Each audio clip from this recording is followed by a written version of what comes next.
Got it.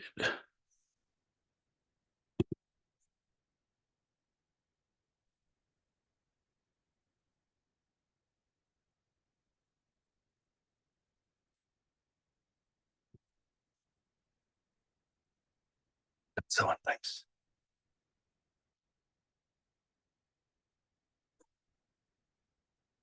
Essence encompassing all the Buddhas, originator of all the Holy Dharma, scripture and realization, principle of all the Aryas intending virtue. In the glorious Holy Gurus I take refuge. Please, Gurus, bless my mind to become the Dharma, for the Dharma to become the path, and for the path to be without obstacles. Until I achieve Buddhahood, please bless me to be like youthful Nosang and Bodhisattva, always crying, incorrectly following the virtuous friend with pure thought and action, seeing whatever is done as pure and accomplishing whatever is said and advised. Please bless me to see that this greatly meaningful body with freedoms and richnesses is difficult to find and easily perishes, that action and result are so profound, and that the sufferings of the evil gone transmigratory beings are so difficult to bear. Therefore, please bless me to take refuge from the depths of my heart in the three rare sublime ones, to abandon negative karma and to accomplish virtue according to the Dharma. Independence upon that, even if I achieve the mere higher rebirth of a deva or human, I will still have to experience suffering endlessly in samsara because of not having abandoned and being under the control of the disturbing thought obscurations. Therefore, please bless me to reflect well upon the way of circling in samsara and to continuously follow day and night the path of the three types of precious training, the principal method for becoming free from samsara. Independent upon that, even if I achieve mere liberation, since there is no sentient being of the six types who has not been my father and mother, please bless me to think I must fulfill their purpose and turn away from the lower happiness of nirvana. Then please bless me to generate precious bodhicitta by equalizing and exchanging myself with others, and to follow the conduct of the conqueror's sons, the six paramitas and so forth. Having trained my mind in the common path in that way, I will not be upset even if I have to experience the sufferings of samsara for a long time. However, please bless me to look at sentient beings with extraordinary, unbearable compassion, and to enter the quick path of the Vajrayana teachings. Then please bless me to protect my vows and samaya more than my life, and to quickly accomplish the unified Vajradhara state in one brief lifetime of this degenerate time. May I not give rise to heresy for even a second in regard to the actions of the glorious Guru. May I see whatever actions are done as the stainless actions of a Buddha. With this devotion may I receive the Guru's blessings in my heart. Magnificent and precious root Guru, please abide on the lotus and moon at my heart. Guide me with your great kindness and grant me the realizations of your holy body, speech, and mind. So we'll stop there. Thanks.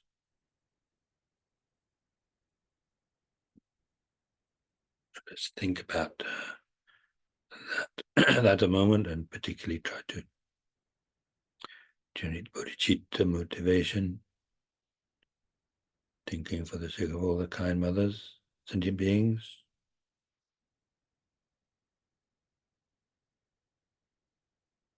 in order to free them from their suffering,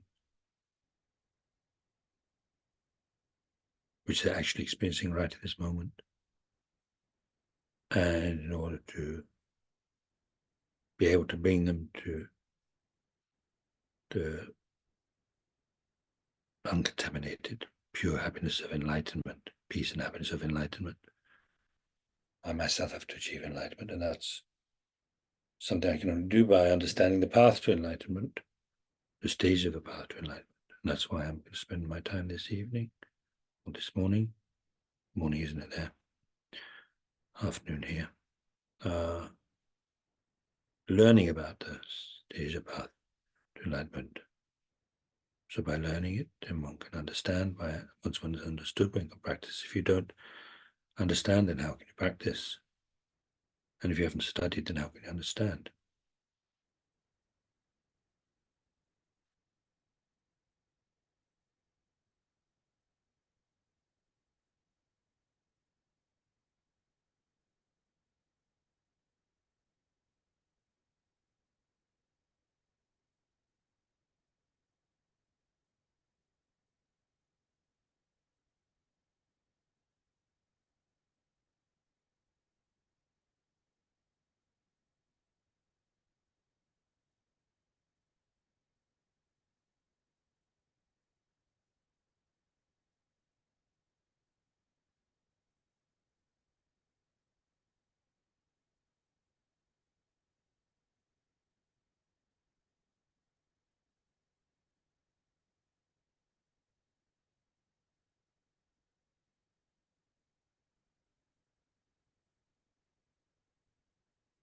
And then let's recite the refuge and bodhicitta together.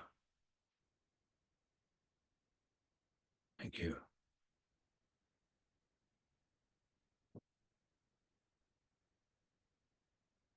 Sangye che ta so ge cha nam la chan chu banda dani kya su chi da ge chen so ge be so nan ge cho la pen je sangye cho pa ra jo. I take refuge until I'm enlightened in the Buddha, the Dharma, and the Supreme Assembly. By merits of generosity and so forth, may I become a Buddha to benefit transmigratory beings. I take refuge until I'm enlightened in the Buddha, the Dharma, and the Supreme Assembly. By my merits of generosity and so forth, may I become a Buddha to benefit transmigratory beings.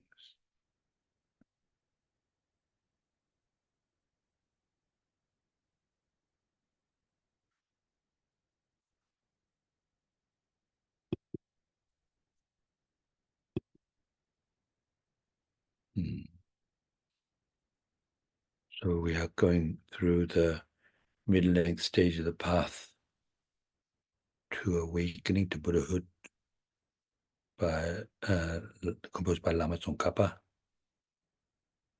And this part of the text that we're on at the moment is called The Practices in Common with a Person of Middling Capabilities. So it's all about the Four Truths, Four Noble Truths. Truth of suffering, then the truth of origin, where that comes from, that suffering comes from. Then the truth of cessation of suffering, and the truth of the path to cessation. And actually, well, right now where we are is the truth of the path. In this text, Lama Tsongkhapa doesn't really sort of go into much explanation about the truth of cessation, except he talks about liberation. So when we talk about liberation, there are different levels of the truth of cessation, because as you're traveling along the path, especially when you get to the higher levels where you have a direct realization of emptiness, then you actually start cutting through the obscurations in the mind that stand between oneself and enlightenment, that prevent enlightenment, you might say. So you gradually start cutting through that in layers. So each time you cut through a layer of the truth of the origin, then you achieve correspondingly a sort of increasingly refined level of truth of cessation. So different levels of the truth of cessation according to different levels of the obscurations that you've been able to cut through with your your wisdom realizing ultimate reality directly.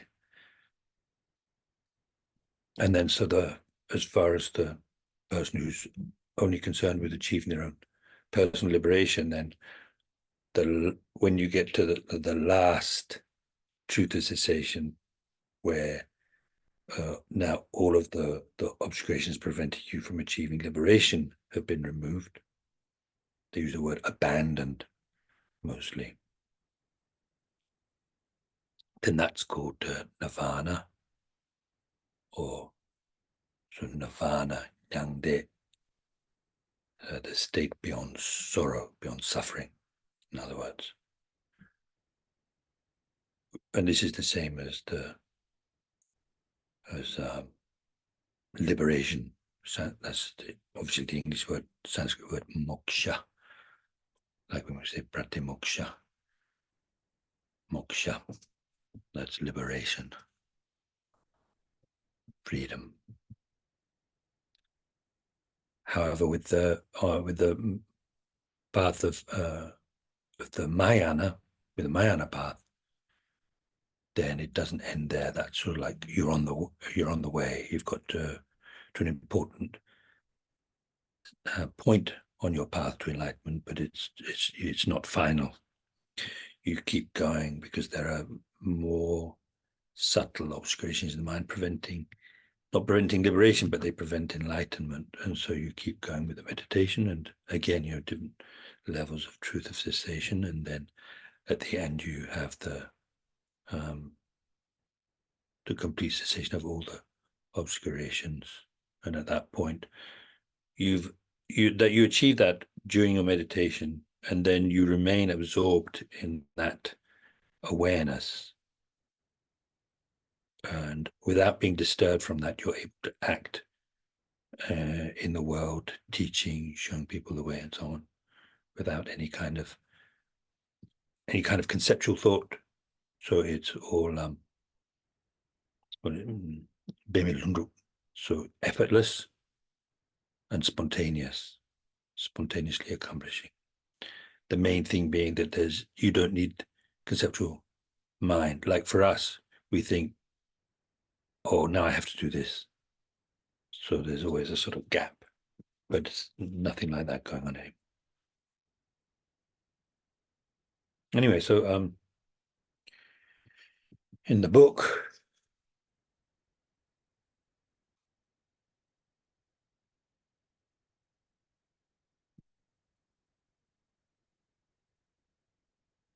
it's pretty amazing that the Buddha taught all this, and clarified by people like Lama Tsongkhapa and other great beings in between. And of course, it's not like even if you're a Buddhist, it's not like you just have to accept without questioning. But as you go into it, I think you discover that the more you go into it, the more it seems like what the Buddha said was true, and Lama Tsongkhapa's explanations are really true. So now, okay, so where do we get to? According to the page numbering in my text, is page 179, and where we had finished was this. There was the heading "Eliminating Misconceptions." That's towards the bottom of page 178, and so that section was mostly about whether bodhisattvas need renunciation or not. So it's pretty clear, you according to the explanation here, you reflect on the suffering nature of cyclic existence, and then you want to get free of that. You want to get out of that, and you want to achieve liberation. But then the question comes up, well, what about if you're Bodhisattva? Because Bodhisattvas are dedicated to staying in the world and helping sentient beings, so maybe they don't need renunciation, because it seems like where the renunciations are going to take you is, because along with because renunciation has these two aspects. One is like having seen the suffering nature of cyclic existence, wanting to be free of it, wanting to get away from it, and then thinking about liberation, wanting to achieve that. Almost the same thing in a way, but a little bit different. So one might think, well, a bodhisattva shouldn't have renunciation because otherwise, because then they risk achieving liberation, and then they're not going to think about sentient beings. But that's not true. A simple way of looking at it is not achieving liberation. Not having renunciation means not achieving liberation. Not achieving liberation means continuing to be controlled by karma and the mental afflictions. And if you're controlled by the karma and the mental afflictions, you're limited in the amount that you, in the degree to which you can help sentient beings. So you want to be free of the kind of like control of the mental afflictions. In other words, you do need to be liberated. But of course, you don't want to have the mind wanting to achieve liberation just for your own sake, so kind of like for selfish reasons. Anyway, so that's what that was talking about.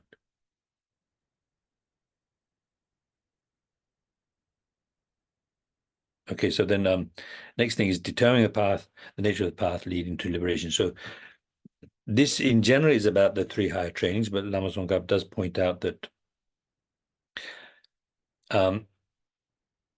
if this was just about the person of the person who's only interested in achieving their own liberation, the person of a middling capability, and like he was going to end the text there, then of course he would have to explain the three higher trainings. But actually here he's explaining he's going to go on to explain the bodhisattva practices and the bodhisattva path, and so that's where he's going to explain about the because the three high trainings means the high training in morality, the high training in concentration, the higher training in wisdom. So the higher training in concentration he'll be explaining when he talks about how to cultivate calm abiding, right, which is a type of concentration. And then he'll be explaining the high training in wisdom at the end of the text when he talks about how to cultivate special insight based on calm abiding. So he's not going to explain those two here. But generally speaking, anyway, you have the three higher trainings, those three higher trainings, which I just mentioned, they call higher trainings because in the, in other religions, they do have training in morality. I think he uses the word ethics mostly here. A lot of people do ethics, ethical conduct, morality. I'm in the habit of saying morality. I don't see why not. What was I saying? Yeah, so they have their training in morality, in concentration, and in wisdom. Now, how that works is, without going into in a sort of a lot of detail. I mean, not that I could go into in that much detail, but in any case. So, so you certainly hear about the Hindu traditions that have their, meditators that achieve calm abiding and so on, and that's where it starts, and then you build on that calm abiding. And when I've heard about those traditions, I don't remember hearing about morality so much, but certainly, if you think about the Jain practitioners, that religion, it's actually not Hindu, is it? Not Hindu, no.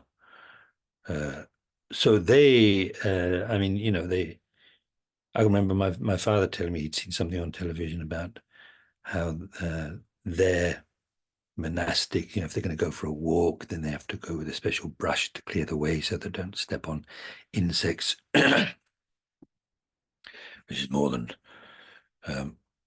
anybody I know does, in Buddhism. But anyway, they do that very careful. So, they have the practice of morality. And anyway, so they have they certainly have their own views about morality, because what's morality is like, work on the basis of understanding this is right, this is wrong, so not doing what's wrong, and only doing what's right. So, they have that anyway. They do have that. Certainly they have the concentration. We know from the story of the Buddha. So when the Buddha went forth from the kingdom, when he left the kingdom, then he, because his idea was to, there's this whole story about how he came to be aware. He led a very cosseted life, and so he became aware of birth, the suffering of birth, aging, sickness, and death. And so he wanted to go off, and he saw that as a problem, and he wanted to go off and solve that problem. And so, which is interesting, actually. I heard one on YouTube, one Geshe was talking about that. He was saying, so it's quite interesting that the Buddha went off, left his kingdom behind in order to escape from, well, I mean, if he'd already been born, of course, but anyway, the aging, sickness, and death. But he didn't. It looks like he didn't succeed because he got old and he died. So, but anyway, of course, that's just something to think about, because it's a fact. He actually got old and he died, didn't he? So what's that all about? But anyway, um, uh, so he went with these to train with the best at the time, the greatest masters at the time. Now I've forgotten the names again. Alarakalama, I think, is the name of the first one. So he took him. Well, yes, no. Well, so you have what they talk about, the four very high levels of concentration, also with realms that you can be born in, corresponding to those. So four form realm concentrations and the four formless ones. The formless concentrations are the highest ones. So that particular master was able to bring him to the second to highest. And the Buddha saw that still he hadn't become free of the mental afflictions. I don't know how he managed to do that. And it looks like all the other disciples, it's like they got that far and that's good enough, so they just keep going with that concentration. But the Buddha somehow saw that this wasn't enough. And so they ended up with this other master, Udraka Ramaputra. And he took him to the highest level. But the Buddha said, even that's not enough. Do you have something higher? And so apparently, Udraka Ramaputra told him, well, actually, I don't have anything higher than that. So if you want something better than that, you're going to have to go and find out for yourself. And that's what he did. So he goes off and anyway, so he achieved enlightenment. And so, yeah. So anyway, the point is that, you can see at the time of the Buddha, they definitely had the training and concentration, because they were able to achieve calm abiding, which is the basis for being able to achieve the other four levels of the form realm, the four levels of the formless realm. And to achieve those form level concentrations and formless level concentrations, they cultivate special insight. It's not the same kind of special insight that we talk about in Buddhism, because mainly in Buddhism, we're talking about special insight, which is kind of wisdom, taking emptiness as object. So they don't have emptiness as the object. They have a way of meditating that helps them to progress through the different levels of concentration, the four concentrations, the four formless absorptions. So you get the idea anyway. So they also have training in morality. They have training in concentration. They have training in insight, special insight, even special insight. But so in Buddhism, we add on the word higher training, because mainly it looks like mainly because of the special insight that takes emptiness as object and therefore is able to completely free you from psychic existence. So it's called higher training in insight. And then it seems like with the training in morality and concentration, they're also called special because of their association with that wisdom. The morality is the basis for accomplishing calm abiding, and the calm abiding, the special insight, and the special insight can't work without perfect, one-pointed concentration. So that's also, essential, and is called, special, also a special training, higher training. Okay, so that's why they are called higher training anyway. Higher training in morality, higher training in concentration, higher training in wisdom, called higher because they lead to liberation, to make that kind of contrast. Okay. Okay, so anyway, since I said we'd be talking about the three higher trainings, I thought better talk about it, even if Lama Tsongkhapa hasn't actually said much about them. In fact, he explains why he doesn't. So let's keep going with the text, and I'm hoping that we'll finish this week. This is the 8th of 8 classes, and it would be nice to finish, and then I'd like to do a couple of classes on the Wheel of Life, the 12 links. Then we go on with the bodhicitta.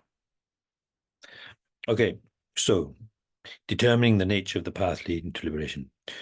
Through meditation on the faults of existence, as explained above, an intense desire to renounce cyclic existence, and owing to that, the need to avert cyclic existence arise. So I think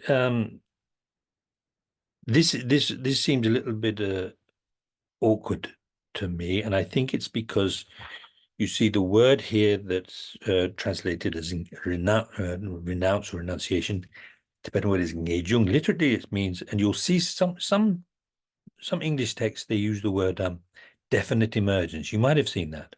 Definite emergence. It's sort of literal translation of ngejung.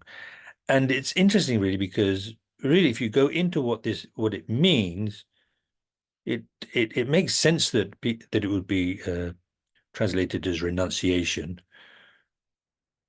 but otherwise it's more literally like the definite emergence, so wanting to emerge definitively from the suffering of cyclic existence.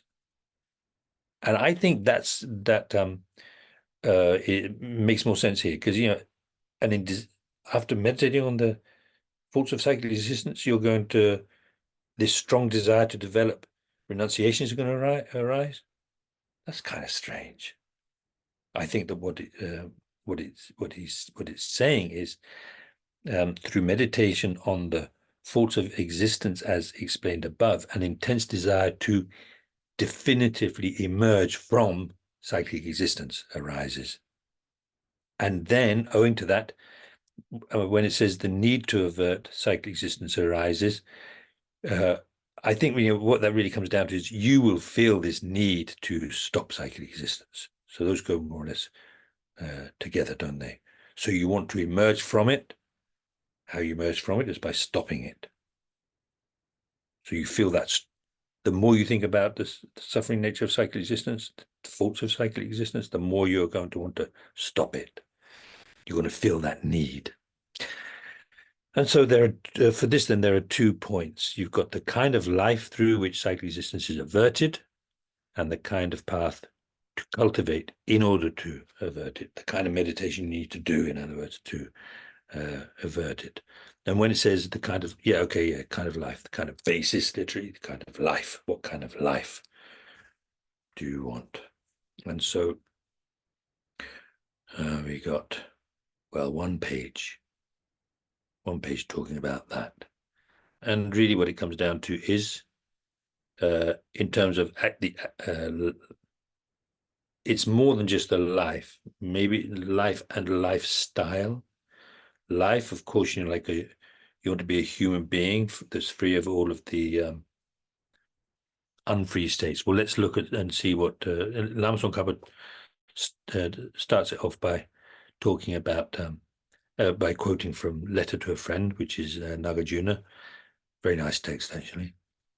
Now that you have obtained a birth of freedom beyond the so-called defective 8 unfree states, make an effort to avert rebirth, to stop yourself from being born in psychic existence, in other words. So really, another way of putting this is, now you've got this precious human rebirth, use it to stop being born again. That's what he's saying. As is set forth here, you need to avert psychic existence at this time when you have the freedoms and endowments, the precious human rebirth. For it has already been explained that in the unfree states, there's no opportunity to avert it, no way. So then Neljopa Chimbo, the great yogi, Neljopa is a yogi, Chimbo, great yogi, Jangchuk Rinchen said, now is the time to distinguish ourselves from cattle. I mean, with all due respect to cattle, they don't have there's no way for them to practice 3 higher trainings and to get to stop psychic existence, but we can do that. So instead of just leading your life like cattle who are also not exerting themselves to put a stop to psychic existence, instead of doing like that, use the opportunity. Potoa also said, since it has not yet stopped by itself while we were roaming about so long, it will also not stop by itself now. I think that's quite impressive thing to say, actually. So, we've been in cyclic existence since beginning of lifetimes, and this cyclic existence didn't just stop by itself up until now.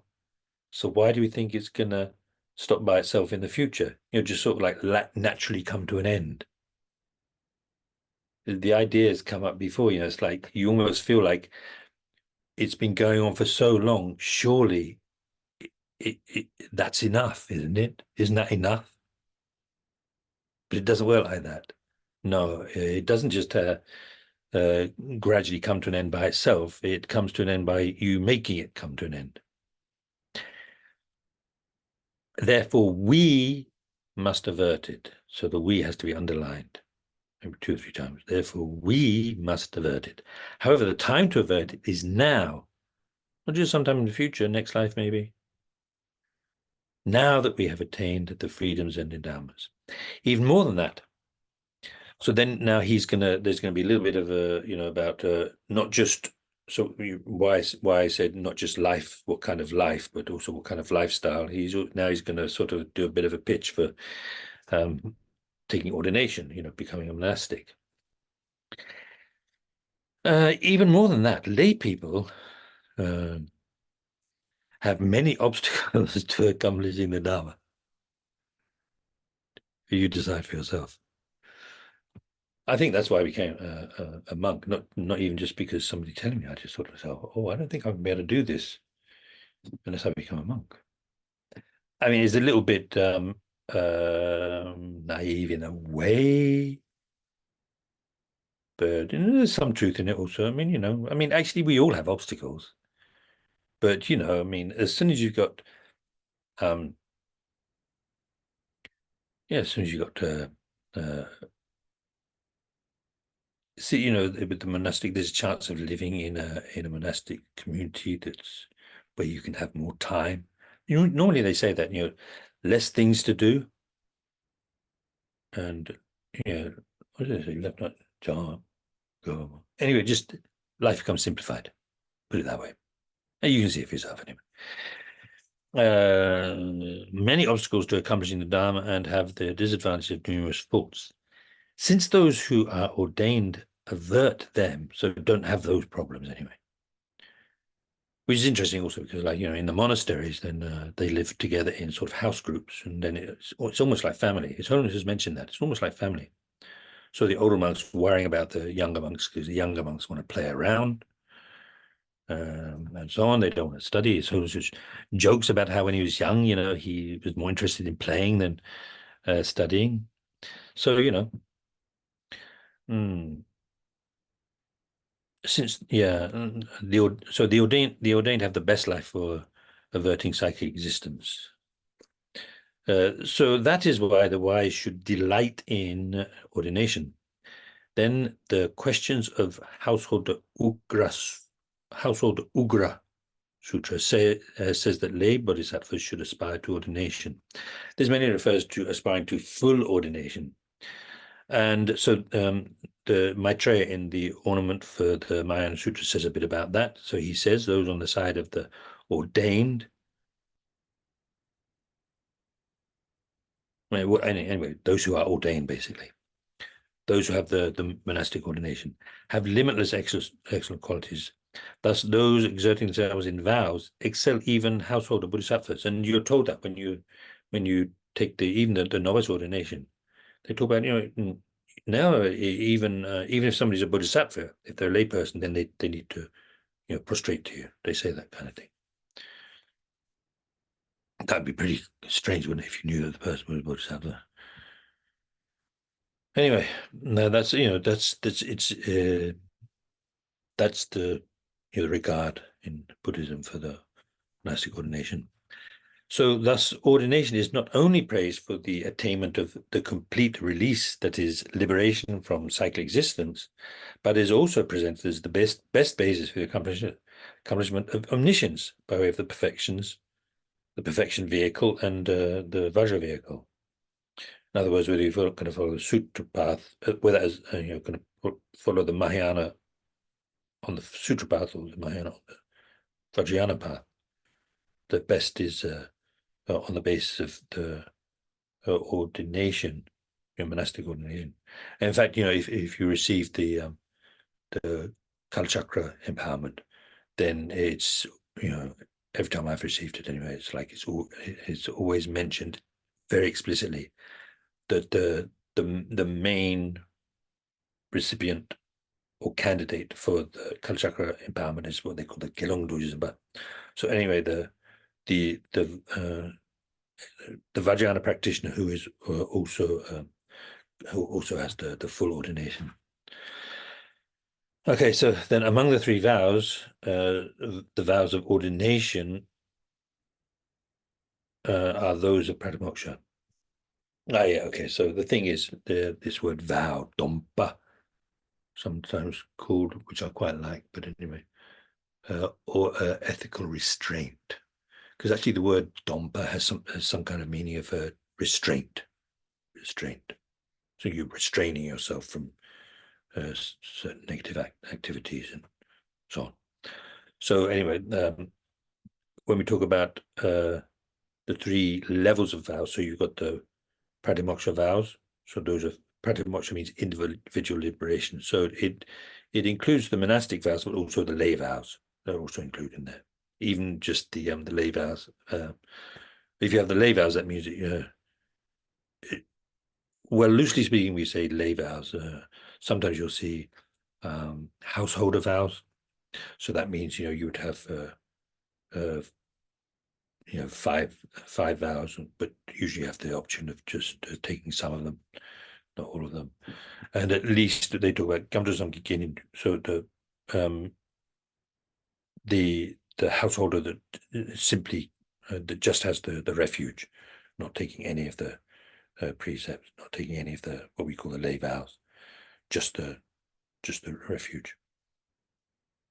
That's why you should respect the Pratimoksha vows as the root of the teachings.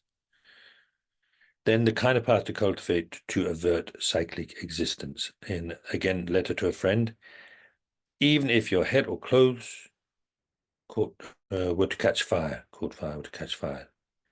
In fact, there's a word there also like suddenly or unexpectedly. Well, I mean, if your head or your clothes were to catch fire, you would imagine it would be quite unexpected, wouldn't you? He says, give up fighting. In other words, don't fight it. Simply make an effort to destroy the occurrence of future rebirths. There's no better purpose better than that. So, in other words, what Nagarjuna is saying is that it's such an urgent thing, this, to stop having to be born again inside existence. Even if your head were to catch fire or your clothes, you should just keep going. Just forget about putting the fire out. Just keep going. I don't know if we're supposed to take him literally, but it gives you an idea, right? Yeah. Yeah. So there's one verse, I think it might be in the 37 practices, something like that. Pretty sure maybe it's in there. There's one verse. Sometimes it's wrongly translated because it says, or some people when they explain it, don't understand. So it's explained as practicing with the intensity that you would put into extinguishing a fire. That a fire if your head caught fire, your hair caught fire, or your clothes. But it doesn't mean that. It's talking about how well even the people following the Hinayana in order to the lesser vehicle in order to achieve just their own personal liberation. Because never mind enlightenment for save all sentient beings, just their own personal liberation. They put so much. They're so dedicated to achieving that goal that they would keep going even if their head caught fire. So of course, if we're intent on enlightenment for the sake of all sentient beings, of course, we need to be able to do that as well. Through pure ethics, wisdom, and concentration, you'll attain nirvana, the peaceful, immaculate, tamed state, which is ageless, deathless, and limitless. So never limitless, like never runs out somehow. So this is actually, in a way, the answer to that question. Well, did the Buddha actually achieve what he set out to?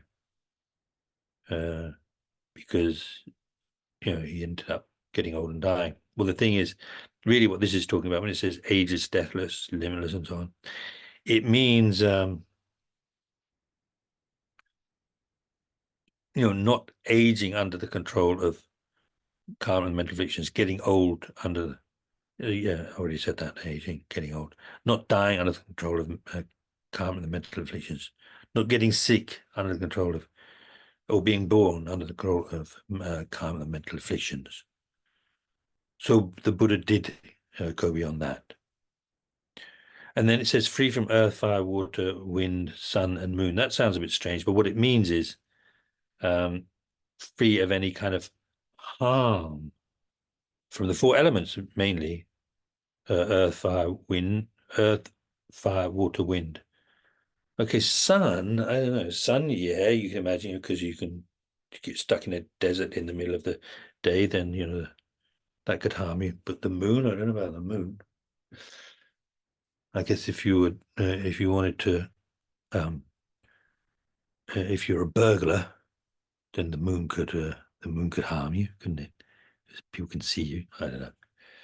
But anyway, free from harm from any of those. As it says, train in the three precious trains of the path, as set forth in this statement.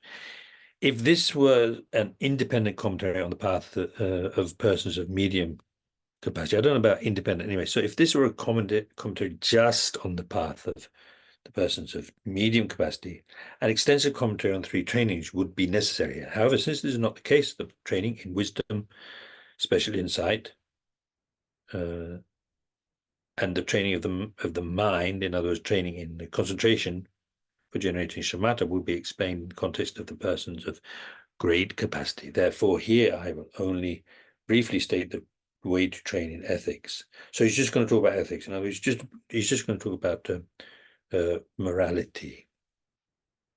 So this is all pretty straightforward, I think. But let's read through it. In this regard, okay, initially contemplate the benefits of ethics again and again. So this is really important. This is like almost everything. The more you're aware of the benefits, more you understand the benefits, whether it's meditating on bodhicitta, going for refuge, here, morality, then the more you're going to really want to do it, and the more you're going to be like, wow, I really have to do this, and the more you're going to enjoy doing it. If you enjoy doing it, there's much more likelihood that you're going to keep going with it. If you don't enjoy it, if you don't get derive any joy from it, at least from understanding the benefits. First of all, understanding the benefits. So then, like, when you do it, you've understood the benefits, so you're going to do it, and you're doing it with awareness of the benefits. So then there's this joy in the mind from doing it. And if you didn't have that joy in the mind, it's just like a burden. It's just something, might bother. Very easy to give up. So contemplate the benefits of ethics again and again and increase your heartfelt enthusiasm for it. So he's going to say a little bit about the how important morality is, and you'll find more in the great exposition of the stages of path, and especially Kishizopa's commentaries. Is a lot more than this. It's very nice. Okay.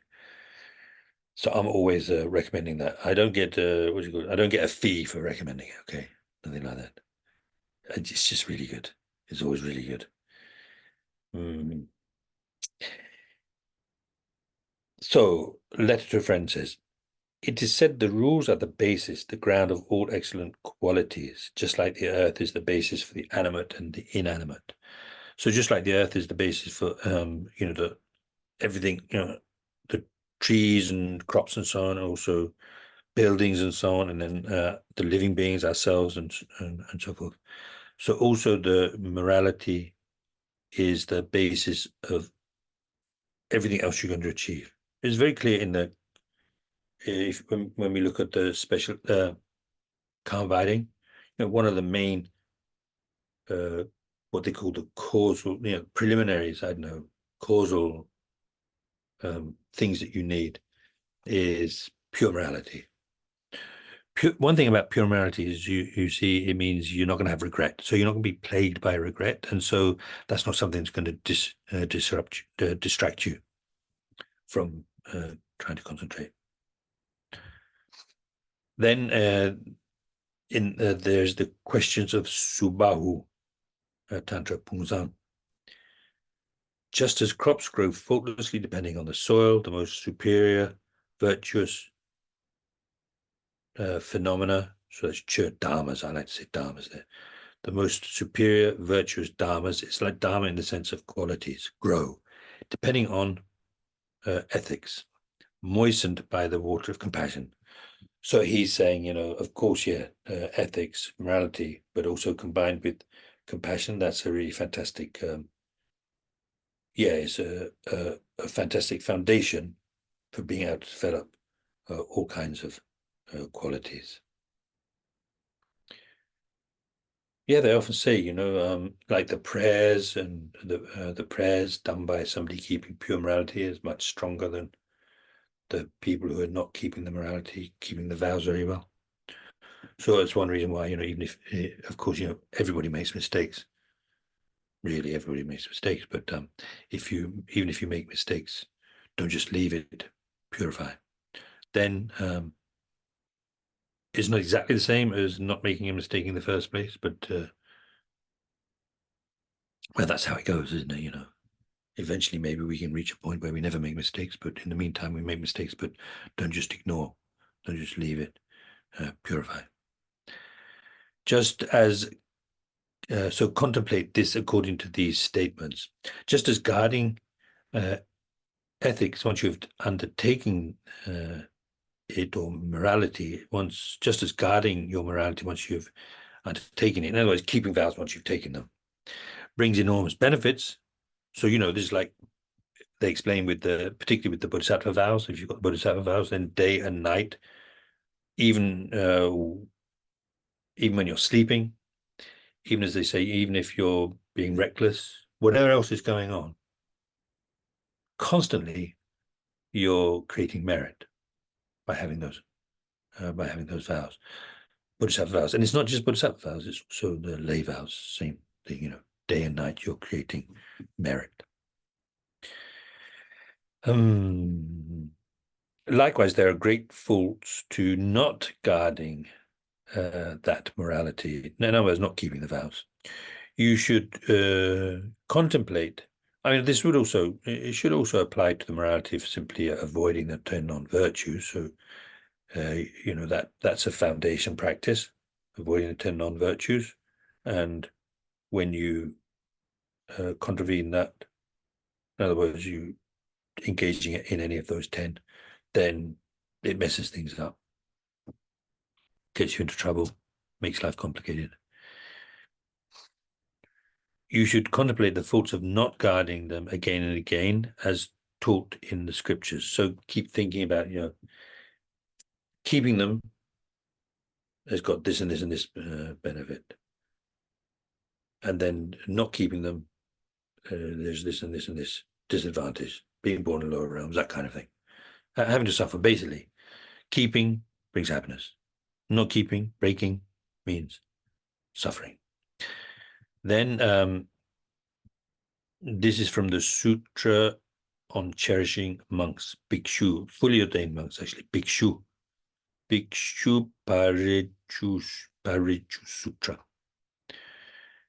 Okay, so how he says and so ethics are happiness for certain people, for some, and it is suffering for others.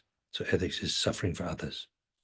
So then the next two lines, explains that. They are happiness for those who have them, and they are suffering for those who breach them. So in other words, it's very nice to have. I think when it says morality, it's but in other words, having vows, taking vows, whether it's lay vows, monastic vows, bodhisattva vows, tantric vows, having those vows is wonderful if you keep them, and it just leads to more and more happiness. But if you don't keep them, and especially you don't keep them and then you don't purify, then that's suffering. You have a suffering life, suffering in the future. Then the root tantra of Manjushri says, I can't see that now because I've written over it anyway. So the ethic, so it says, okay, I think that's an if. I don't know if anybody else has got the book anyway. I think it says if ethics, just a sec. If ethics decline in those who recite, there will be no highest attainments, nor will there be middling attainments, nor will there even be the least attainment. So in other words, well, it just like that, it doesn't really make sense. When it says recite, what it means is somebody who spends their time reciting mantra, but doesn't keep their vows, doesn't practice morality, doesn't keep the vows, then for such a person, even though they're reciting mantra, which on in the right context, on the right basis, can develop certain qualities, powers and so on, you won't get the highest attainments. So he's talking about like depending, you can get through your practice, you can get the highest attainments. Then there are also the middling ones, and then there's like the minimum that you would get by doing this practice. So by doing, it says reciting, and in Geshe-Zopa's commentary, he talks about, in other words, reciting mantras. But you can imagine like people who are doing tantric practice, so-called sadhanas and so on, retreat and so on, but not keeping the vows. So what are you going to get out of the practice? Are you going to get the highest attainment? No. Are you going to get the middle leveling of attainment? No. So maybe you're going to get the least level of attainment. Not even that. The king of sages, the Buddha, did not teach mantra attainments for those of loose ethics. In other words, corrupt, degenerate morality. He didn't teach that such people would get attainments through practicing tantra. Nor is it that the place nor is that the place or direction to go to the city of nirvana. So in other words, practicing the Vajrayana but not keeping the morality, that is not the way to to go beyond psychic existence. How could there be in such bad children? I think better maybe immature people. The word jipa is sometimes children, but it also refers to somebody who's not mature, somebody who's immature, if they're not actually a child. How could there be in such bad, immature people any attainments of mantra in other words, through practicing Tantra at all? How could there be fortunate rebirths for those who disregard ethics? In other words, whose morality is degenerated. If they do not take high rebirths nor partake of highest bliss, so I guess what that means is, so enlightenment's not possible, also high rebirth is not possible. What need to mention there accompanying the mantras that the victor taught? Actually, I'm not quite sure about that one. If they do not take high rebirths, that's clear enough, because the main cause for being born for a fortunate rebirth is morality. So no morality, so then you're not going to get the high rebirth, nor partake of greatest bliss. So I looked up, it says Dewa happiness. So anyway, highest bliss. You would think the highest bliss, the highest happiness would be enlightenment. So if neither of those is possible, what need to mention there accomplishing the mantras that the victor taught? So in other words, maybe what this means is if through practicing Vajrayana without the base of pure morality, you're not going to be able to achieve high birth as a human being or as a god, you're not going to be able to achieve enlightenment, then everything in between, of course, you're not going to be able to achieve. So you're not going to be able to achieve anything that the Buddha taught is possible by practicing the Vajrayana. The King of Concentration Sutra says, the trainings that I taught to those who wear the laity's grey apparel, even monks who are fully ordained, will not have those trainings then.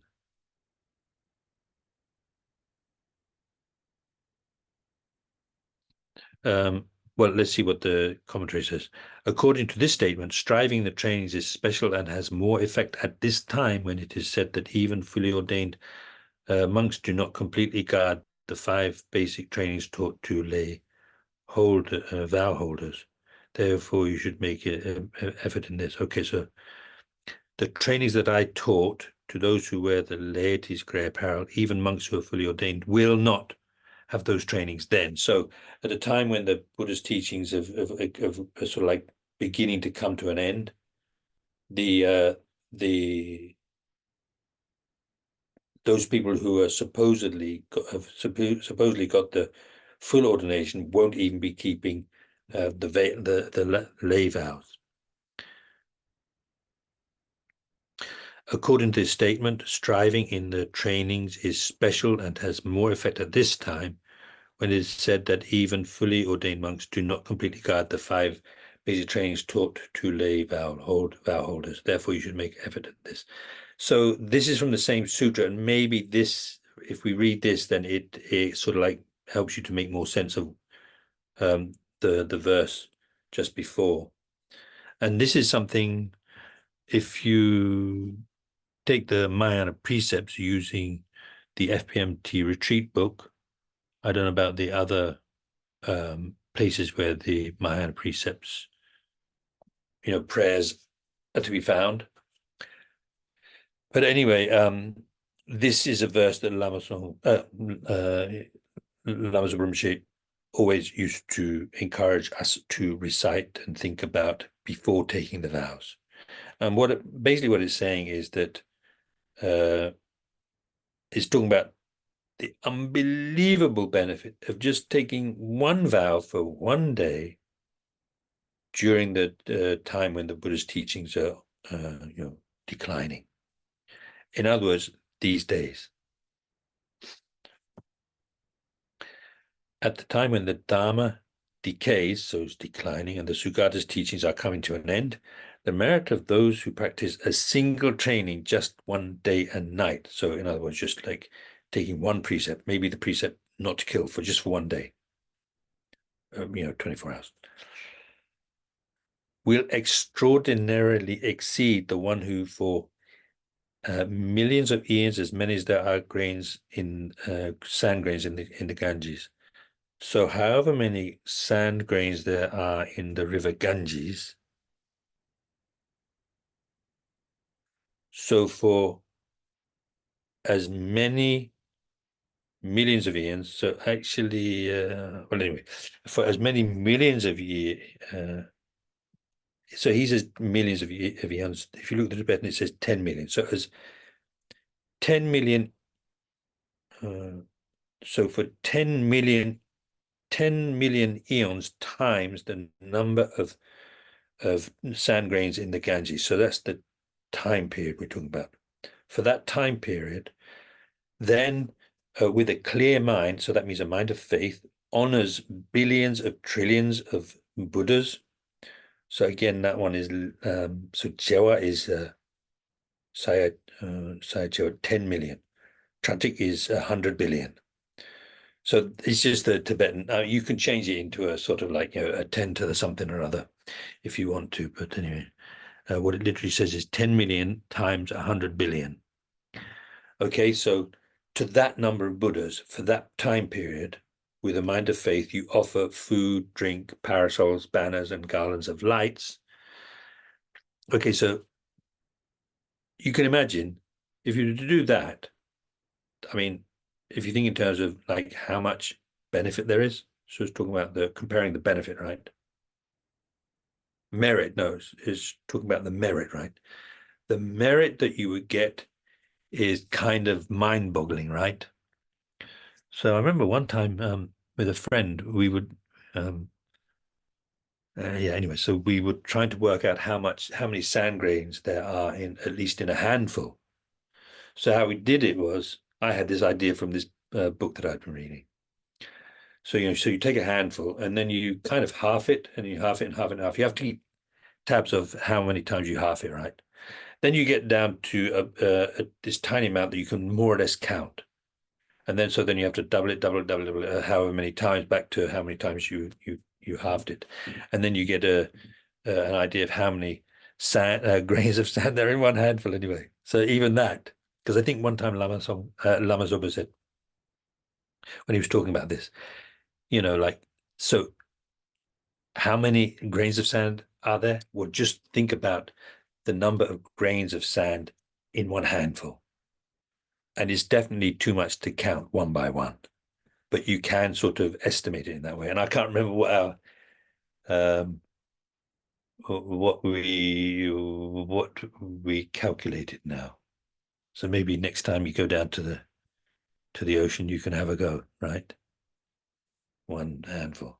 But in any case, then how many handfuls of sand in the river Ganges? And in fact, what Rinpoche often said was, when you're talking about the Mahayana, then you shouldn't think the sand grains in the Ganges, but you actually the what do you call it, molecules of water in the Pacific Ocean is what you should be thinking of. I don't know if it even says actually sand grains here. So where is that? 153. And that.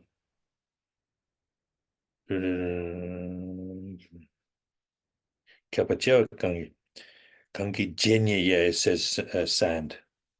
Yeah, so it's talking about grains of sand. But anyway, so I've heard him say that several times. So anyway, and actually, I know, Lauren, you might have been there. Some of you might have been there. This was quite some time ago. It's quite a few years ago. So maybe none of you was there then. But anyway, somebody managed to find out online how many molecules of water there are in the Pacific Ocean. It might be that that it says you can look up how many liters there are, and then you can look up how many molecules of water there are in a liter. So anyway, you get the point. Making all those offerings to all those Buddhas for such a long period of time, it's just kind of like you just really can't imagine how much merit there would be when you consider that just one offering offered once to one enlightened being, that's going to be a huge amount of merit, right? Already just that, especially seeing them as being actually, your holy guru, appearing in that form. So, like that. Anyway, so it's almost difficult to accept this, actually, because what it's saying is that even more merit to keep, if you keep one vow for one day and night during times like this when the Buddha's teachings are on the decline. I mean, that's what it says here. Kabachewa Gangechinidu Dangwe Simgi Sedang Kumnamda Du Dampadin Mame Tengwayi Sangi Chewa Tratik Rimdroche Gangi Damsha Rapu Jibadang Teji Temba Gabagyu say, yeah, so when the teachings of the Buddha are coming to an end at such time. And the reason, roughly, because I asked Kyabji Chundan Rinpoche about this, so he said it's because, at the time of the Buddha, it seemed like it was much easier for people to take lots of vows and keep them for a lot of time. So, but now these days, the number of people that are taking and keeping vows, even just for one day, is pretty minuscule in comparison. So therefore, when you do that, you see you're actually offering service to the Buddha's teachings, and the Buddha's teachings, that's where the happiness of all sentient beings comes from. That's what they usually say in what the Lama is usually saying. If you think about it, you can see what they mean. And so you're it's like an offering to the Buddha's teachings, or in other words, so the offering is actually practicing what the Buddha taught. So when you practice the Buddha's what the Buddha taught, then it's like you're keeping the Buddha's teachings alive, and that means you're keeping alive something which is such incredible benefit for so many sentient beings. So it's that kind of thinking, anyway. So anyway, yeah. So that's the importance of even just keeping one vow for one day, let alone taking the 5 precepts for life and so on. Okay, so then and then of course with the Mahayana precepts is amazing because of course then it's part and parcel of that. Intrinsic to that is the bodhicitta motivation, which makes it even more powerful. Because in this verse it just says with a clear mind, so a mind of faith. Then among the 4 causes for infractions, okay, let's see where we are. Oh gosh, not sure we're going to finish. Oh, maybe. Not a huge amount to go. So this is good to know about. 4 causes for breaking your vows. So it says among the 4 causes for infractions, in other words, for breaking the vows. So there's 4 of them anyway. Not knowing. It's kind of obvious, but that's one reason. That's one way in which you can break your vows is by just not knowing. So you don't know. It's like maybe it's more obvious with the because with the lay vows, it's just very obvious. Not killing, not stealing, not lying, no sexual misconduct, and no alcohol. Right. Then on top of that, you can make it. You can also add what do you call it, celibacy, like dromdompa, and like that. Anyway, so it's pretty straightforward. Then with Bodhisattva vows, we take the Bodhisattva vows, and then it's quite easy. Just you don't know what they are. And especially there's the root infractions, 18 root downfalls they call. Then there's also 46, is it, I think, secondary ones. So just not knowing them. So if you don't know them, very easy to break. Okay, so not knowing. Then what's the other one? Carelessness. So you know, but you just don't really pay attention. Then lack of respect. Anyway, so that's the third one. We'll see what it means when we're reading through it. And then many mental afflictions. In other words, and it's like you think is important, but sometimes the mental afflictions, they just come up too strongly in you and they take over. So then you end up breaking the vows.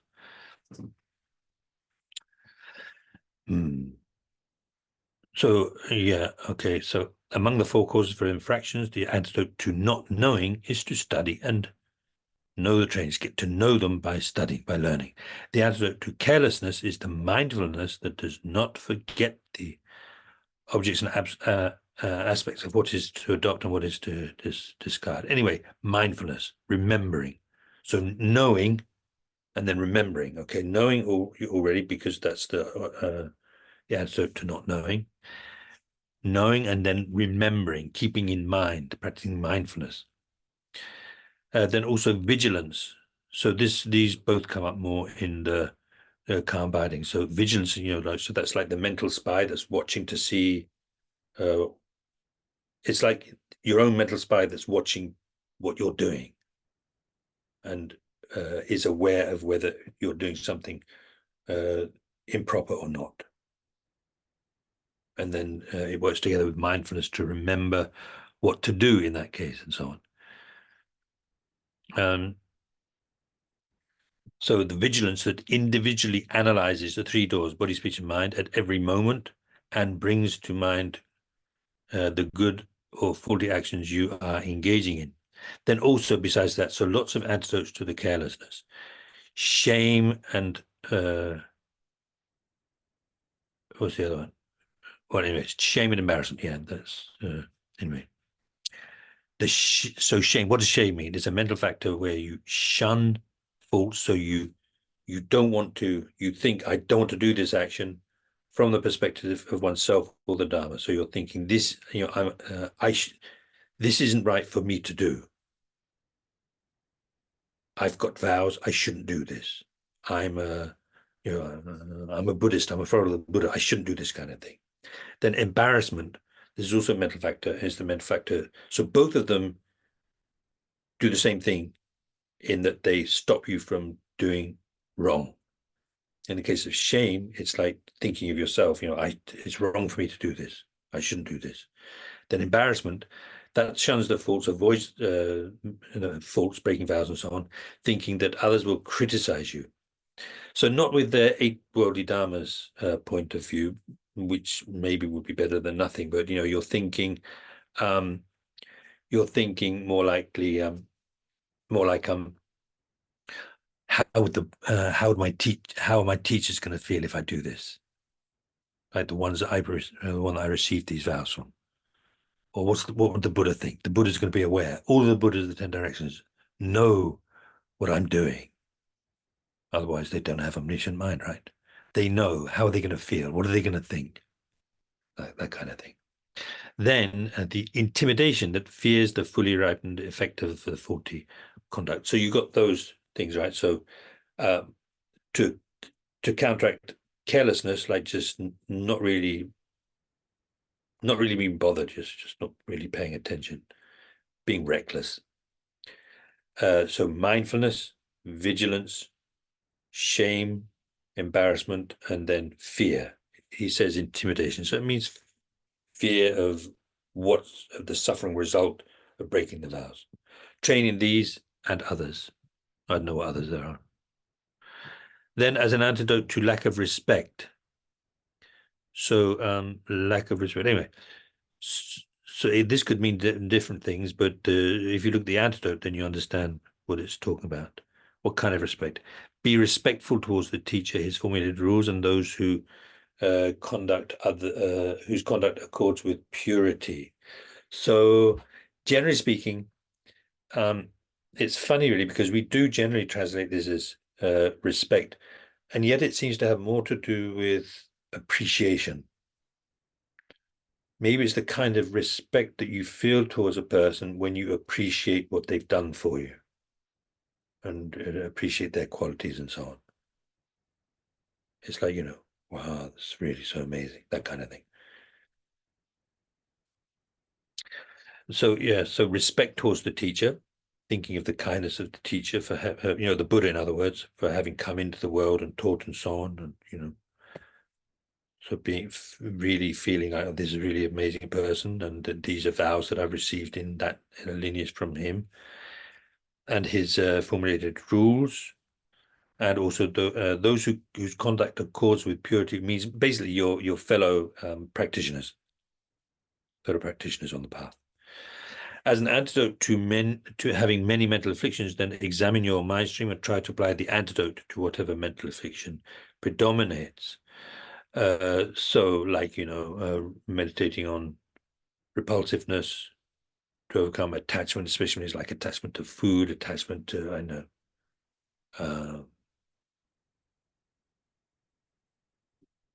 attachment to other people,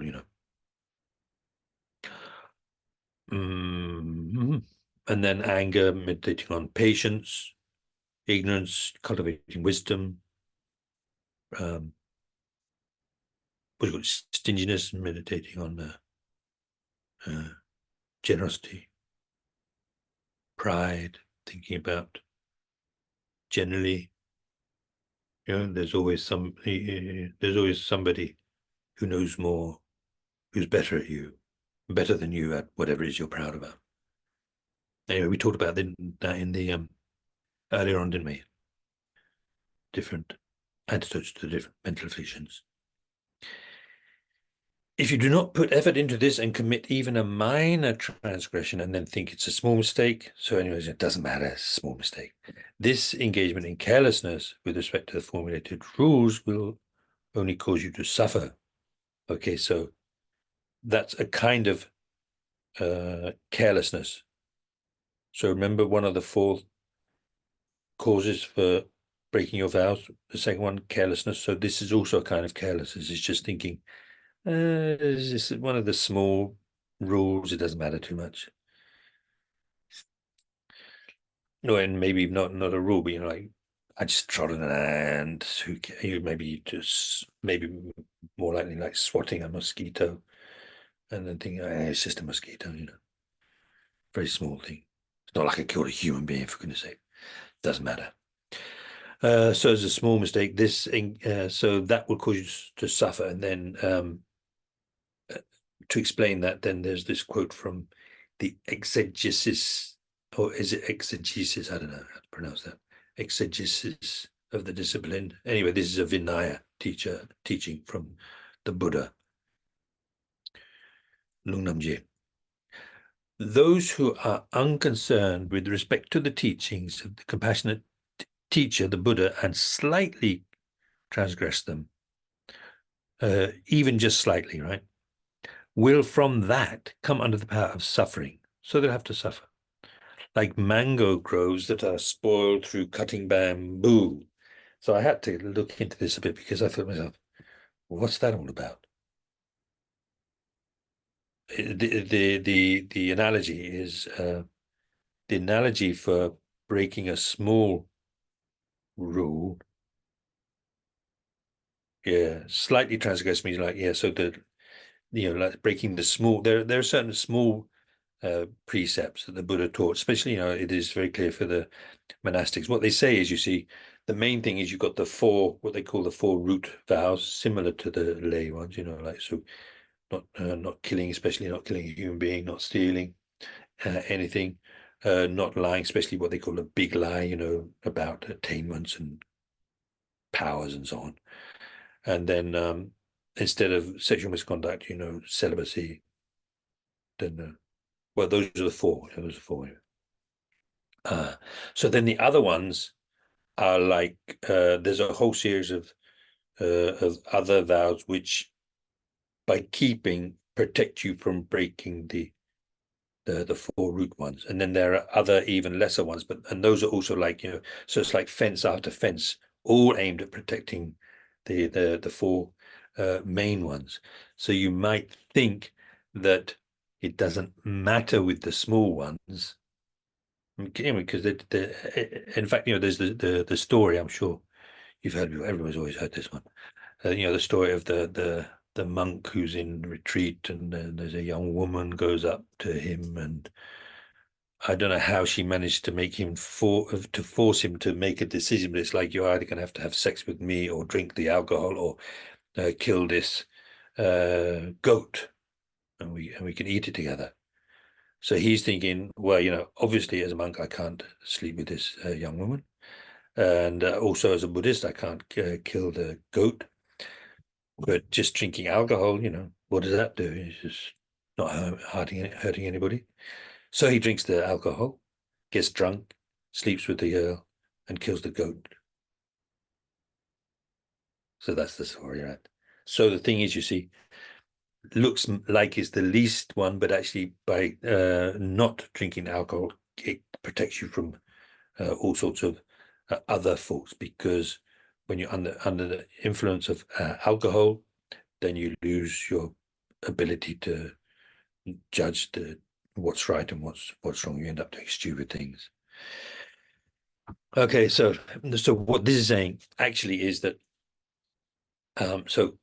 mango groves that are spoiled through cutting bamboo. What that means is you've got your mango grove, and you protect the mango grove from animals, wild animals, by putting up a bamboo fence around it, maybe even a few layers. I don't know. So you're trying to protect the mango grove. The bamboo doesn't really matter. So if that gets damaged, it's like, oh, that doesn't matter. It's just bamboo. Bamboo's no use to me. But you see what happens then is, because the bamboo's broken, then the wild animals can get in, and then they eat the mango. So it's like that. So don't. So what is it's a teaching which is particularly relevant for the monastics, but well, with the alcohol, what they usually say is for the lay vows also. There's the four. We talk about the five lay precepts, right? Of those five, there are the four root vows, and then the fifth, the alcohol, the vow against drinking alcohol, is like, what do you call it? The like a secondary one, branch one, secondary one, kind of thing. So you might think these are the main ones, and it doesn't really matter if I drink alcohol, but it would be the same thing, If you, especially if you drink too much, then you can easily end up breaking the other ones. Okay.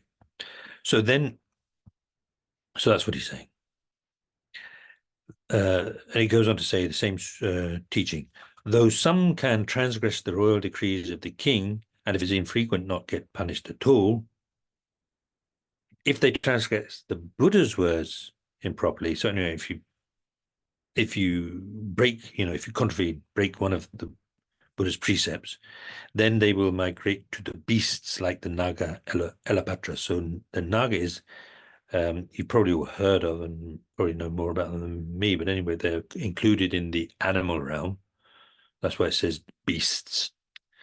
And the story is actually of a young monk at the time of Kashyapa, who is I can't remember. There are Buddha Shakyamuni is supposedly the fourth Buddha in our world, right? So it's one of the previous ones. I can't remember which one now.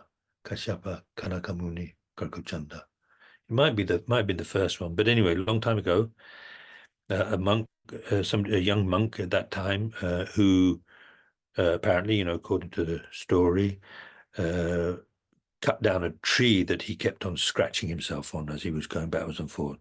So he cut down the tree, and I guess he didn't do the purification practices. But anyway, as a result of that, he was born as this Naga, who was, even though it was millions of years ago, according to the teachings. I mean, I don't really know how. As soon as you start trying to compare what we know about the passage of time with some of the stories in the Buddha's teachings, millions of years. I mean, millions of years there were no humans at all. But according to this, then I don't know. I don't get it. But anyway, at the time of that Buddha, which is a long time ago, he did that, and then after he died, he was born as this Naga.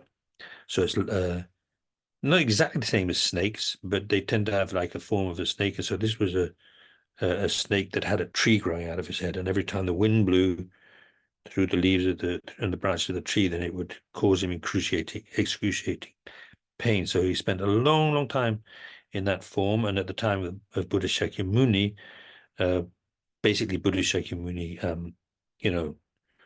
um, got this story, got him to tell this story of why he'd been born as this Naga Elapatra. So He thought it was just a small mistake, but that's what happened to him.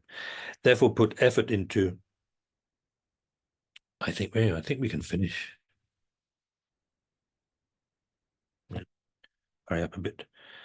Therefore, put effort into not being stained by faults and infractions. If you are nevertheless stained by them, do not leave it at that indifferently, but put effort into undoing the downfall or bad action as has been taught. In other words, different ways of purifying different vows, different levels of the vow. So, with Pratamoksha.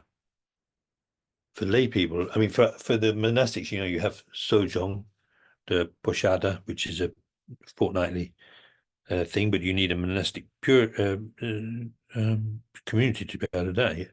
Then for the lay people, you can retake them. You can retake the vows, even if you haven't broken. You can still take them again. There's no limit, and if you break them, then you can retake.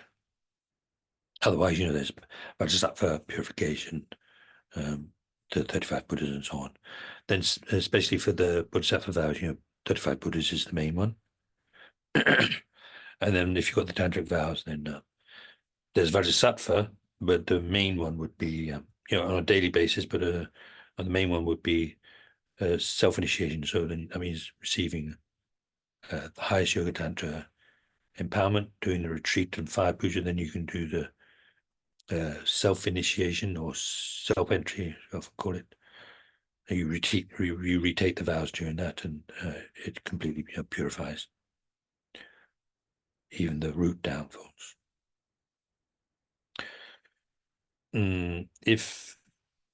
If this method of guarding morality is for those who hold the Pratimoksha vows, it is also similar in the case of mantra, the Vajrayana practices, because the questions of Subahu Tantra states, among all pure ethics from the Pratimoksha and the Vinaya that I, the victor, taught, lay people practicing mantra should abandon the signs and rituals and practice the rest. So this is a bit of a difficult one, and it comes up in the Lamrim Chenmo, because basically what it's saying is that apart from certain obvious ones that you wouldn't need to, amongst the monastic rules and so on, that you wouldn't need to keep if you're a lay person, like, wearing the robes, having the haircut and so on,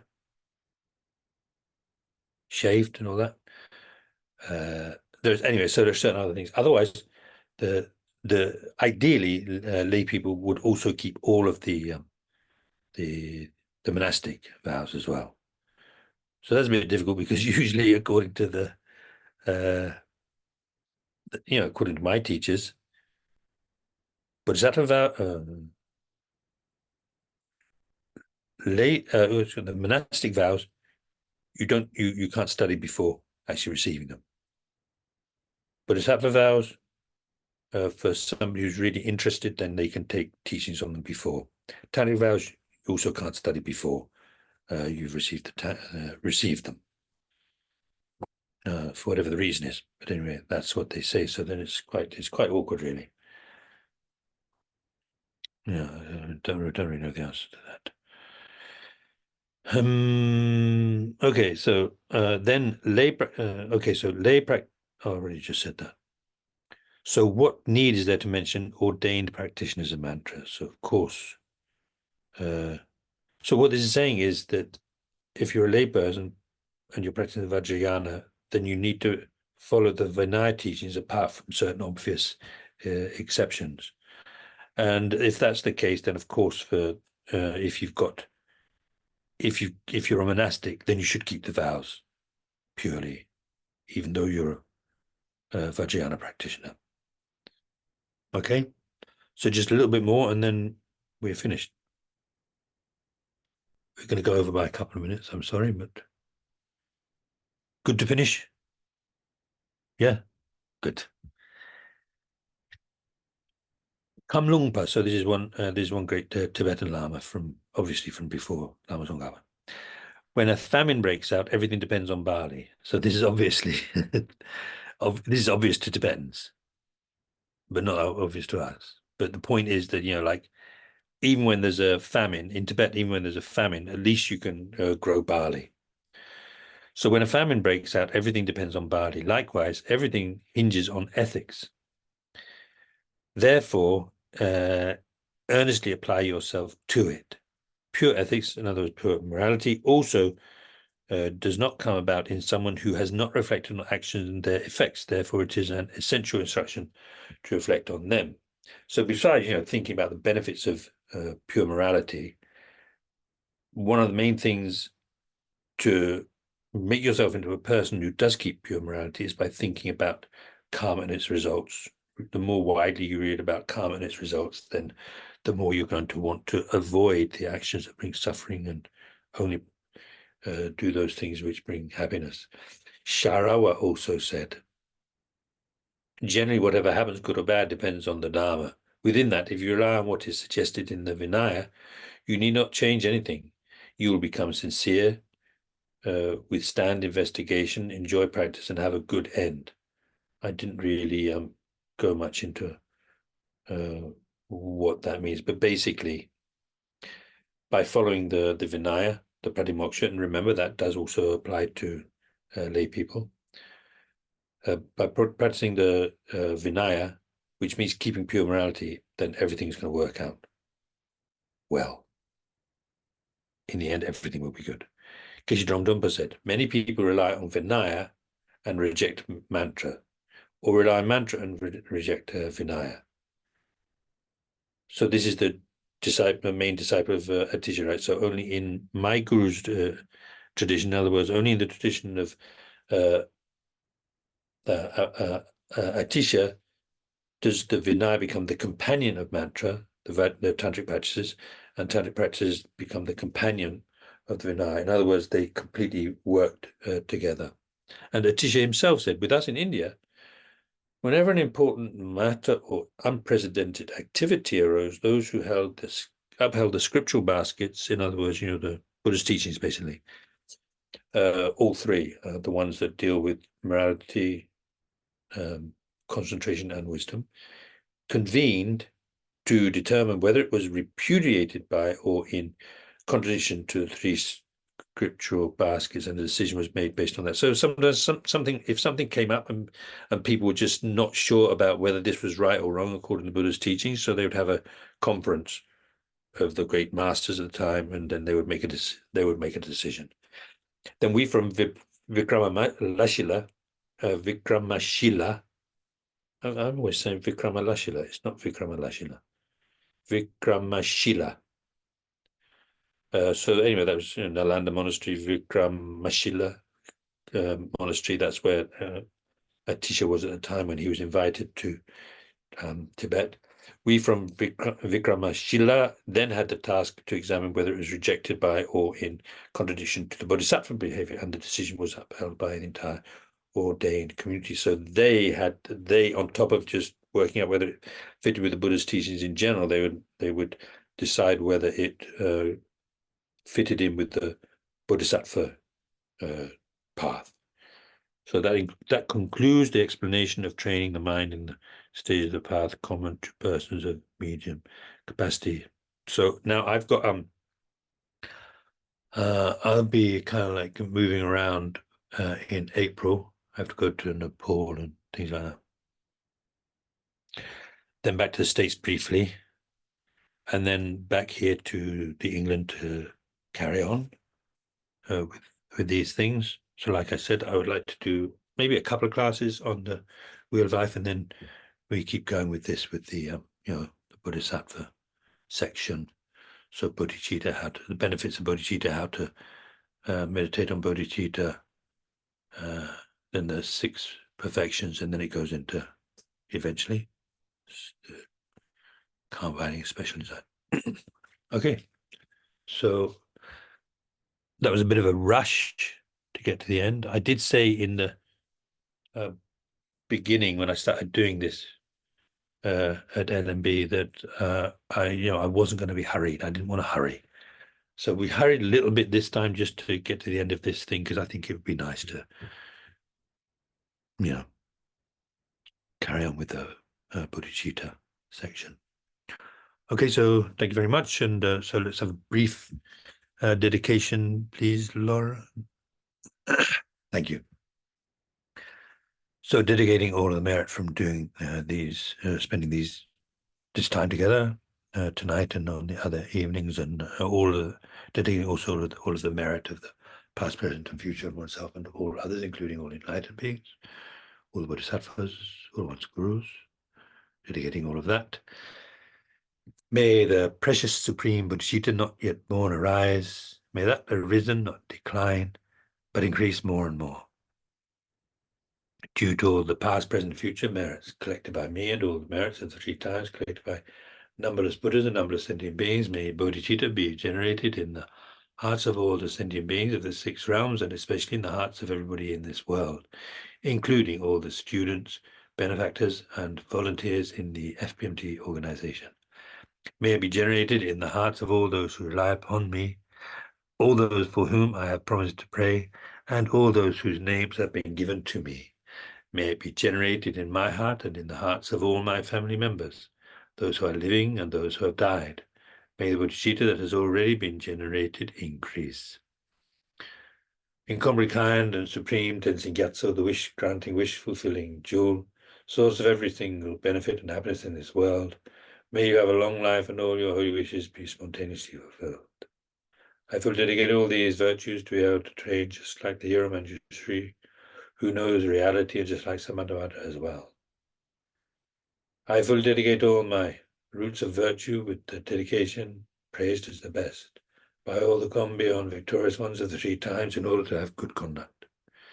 Due to this virtue, may I quickly become a Guru Buddha and lead all transmigratory beings without exception to that state. So we'll finish with this, and finish with this. Due to all the past, present, and future merits collected by me, the numberless Buddhas and numberless sentient beings, which are completely empty of existing from their own side, may I am completely empty of existing from my own side, achieve the state of full enlightenment, which is completely empty of existing from its own side, and lead all sentient beings who are completely empty of existing from their own side to that state, which is completely empty of existing from its own side, I myself alone, who are completely empty of existing from my own side. As long as any sentient being has not been liberated from samsara, may I abide in samsara to help them, even though I achieve highest enlightenment. By merely seeing, hearing, thinking about, or remembering me, as well as by touching me or talking to me, may all suffering instantly be pacified, and may there be happiness forever. Pilastica and assembly of the children of the victorious ones, Shravakas and Pratyeka Buddhas, victorious Losang, father and sons, along with the lineage masters, all the objects of refuge of infinite lands, please bestow the virtue and goodness of accomplishing this prayer here and now. Holding and spreading the Muni's precious and complete teachings through explanations and practice, you wore the armor of patience that is never discouraged. Incomparable, venerable Guru, to you I make request. While striving single-pointedly for the sake of the victorious one's teachings, the sole gateway through which all benefit and happiness emerge, and for mother living beings, you suddenly departed to peace. What a great loss. Nevertheless, through the undeceiving truth of the blessings of the ocean, of the 3 jewels and the great waves of bodhicitta of the children of the victorious ones, may the smile of reincarnation swiftly beam in glory for fortunate disciples. That's it. Okay, so see you before long. Probably sometime in May. May, should be in May, yeah. I'm coming back to the UK in early May, and from then on we'll be able to carry on for a few months. Okay. Take care, everybody. Thanks so much. Safe travels. Yeah, thanks. Yeah, thanks a lot. Yeah.